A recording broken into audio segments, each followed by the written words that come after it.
Pada bagian selanjutnya, saya akan berbagi cerita, berbagi perspektif mengenai fotografi dan fotografer di Hindia Belanda. Tentu saja namanya dan peristiwa fotografisnya akan sangat banyak sekali.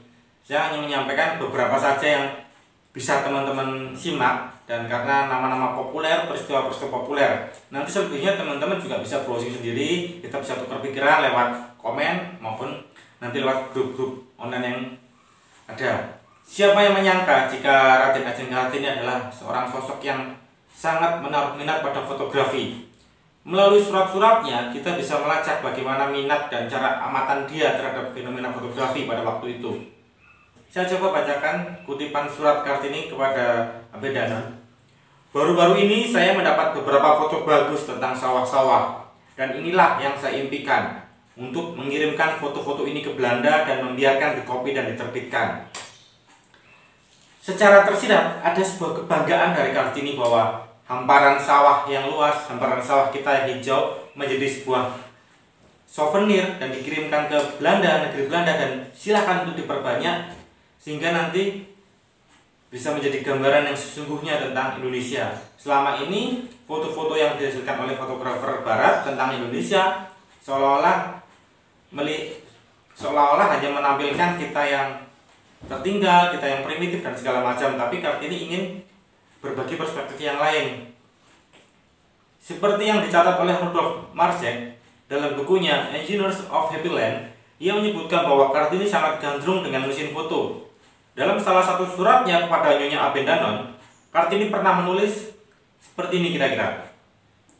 Saya seringkali berharap bahwa saya memiliki mesin foto dan dapat mengambil gambar rakyat kami, sebagaimana hanya saya yang dapat melakukannya dan bukan orang-orang Eropa. Di sini Kartini memiliki kesadaran visual, kesadaran dalam mengambil gambar maupun kesadaran dalam memaknai sebuah gambar. Nah, dari surat ini kita bisa melihat bagaimana kesadaran visual yang dimiliki oleh Kartini. Kartini sadar betul terhadap fenomena fotografis. Ada relasi antara barat dan timur, ada yang relasi cara pandang yang dilakukan oleh para fotografer dengan masyarakat pada waktu itu. Selanjutnya, pada surat Kartini tertanggal 17 Februari 1903, dia menulis begini. Seseorang telah berjanji kepada saya untuk memotret seluruh proses pertumbuhan padi, termasuk kerbau dan pengembalanya.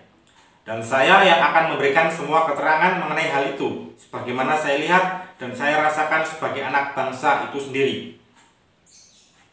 Kemarin saya berjumpa dengan orangnya, tetapi dia belum dapat memenuhi janjinya, karena alat fotonya jatuh di lumpur di sawah. Pada kalimat, dan saya akan memberikan semua keterangan mengenai hal itu, sebagaimana saya lihat dan saya rasakan sebagai anak bangsa itu sendiri. Ini ada semacam kesadaran fotografis dari Kartini. Selama ini subjek foto antara fotografer dan subjek foto, fotografer dengan yang difoto, gampangnya ada relasi tak setara. Misalnya ketika teman-teman memotret, seolah-olah punya kuasa untuk mengendalikan dan menata apa yang akan kalian foto. Misalnya ketika teman-teman memotret model, kalian seolah-olah dengan memegang kamera, dengan memiliki perangkat fotografi, punya kuasa untuk mengatur posenya, mengatur tata busananya, mengatur gestur dan segala macam. Seolah-olah fotografer paling paham atas objek fotonya. Nah, kesadaran visual yang dimiliki oleh Kartini ini menarik. Dia merasa bahwa orang barat tidak sepenuhnya memahami kami. Secara tidak langsung, dia ingin menunjukkan bahwa saya punya. Secara tidak langsung, Kartini ingin mengutarakan bahwa sayalah yang lebih paham bangsa ini dibandingkan kalian. Kalian hanya memotret untuk kepentingan komersial, dikirim ke negeri kalian sebagai souvenir. Bahkan dengan kondisi kita yang memprihatinkan misalnya, dengan kondisi yang dianggap primitif, justru menarik bagi mereka. Jadi ada relasi antara fotografer dengan subjek fotonya.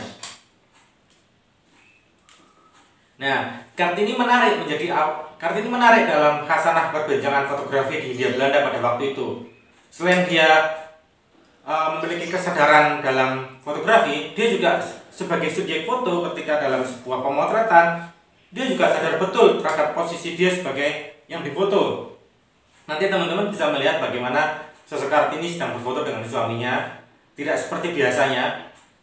Biasanya jika perempuan posisinya lebih rendah dibanding laki-laki karena pengaruh cara pandang masyarakat pada waktu itu, justru dalam salah satu fotonya Kartini berdiri sama tinggi, sama-sama berdiri dengan suaminya. Nanti ada fotonya, kita bisa bahas bersama. Jadi sebagai gambaran awal pengetahuan umum sebelum nanti teman-teman masuk ke semester selanjutnya.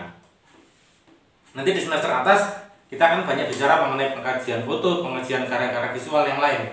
Ya, salah satunya ketika kita bicara fotografi, titik pangkal yang menarik ketika bicara mengenai sejarah fotografi di Hindia Belanda, ya fragmen Kartini ini.